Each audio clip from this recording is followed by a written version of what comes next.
So as we realized in the last lesson, we need to be able to store two interrelated pieces of data, namely the first number that the user wants to calculate and the calculation that they want to make, inside something that can group them together. Now, we've learned about quite a few different things that Swift allows us to do.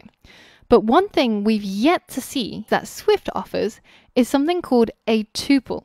And it's something that allows us to group together related pieces of data that have different data types. And it's as convenient as creating a simple dictionary, but it gives you the flexibility of holding different data types. And it's not as high effort as creating an entire struct or a class. Now here I've created a brand new playground and I've deleted all of the code other than import foundation.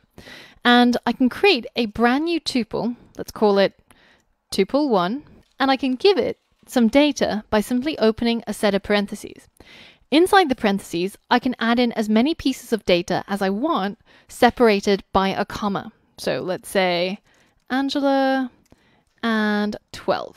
And there is our brand new tuple. So if at some later point I need to use one of the values inside my tuple, I can simply say tuple1 dot 0. And you can see that as soon as I start writing the dot, it tells me the first item in my tuple is a string and the second item is an integer. And if I hit enter, then you can see that I've got the first item printed out down here. So that's how you can access tuples like this.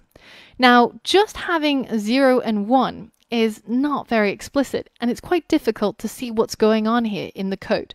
So even though that's quite short, it's not the preferred way of creating a tuple. Instead, what we can do is we can say let tuple, let's call this one tuple2, equal, and we give it some parameter names, right? So let's say name is equal to Angela, and age is equal to 12. Now, fear not, I am not a 12-year-old recording videos on the internet, but that was just the first number that came to my mind.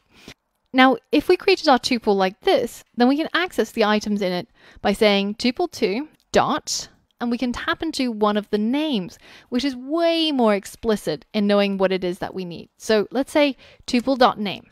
And in this case, again, we will get Angela printed down here. Now, the third way of creating a tuple is by creating an empty one first. So let's call it tuple3, and we can specify its data type as a tuple. And it's going to have a parameter called name, which is a string, and also a parameter called age, which is going to be an integer. And at a later point, when we need to use this tuple, we can simply say tuple3 dot name is equal to Angela, tuple3 dot age is equal to, let's say, 18. Growing old really quickly. You can also, if you want, simply assign this in one go. So you can say tuple3 equals name is Angela, age is 21. There we go.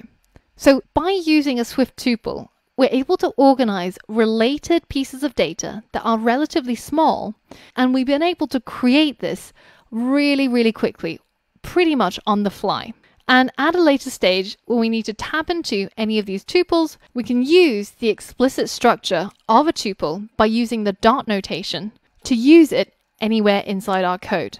So now that we've learned all about tuples, let's head back to our calculator to implement this in order to store our first number and our operation together in the same tuple.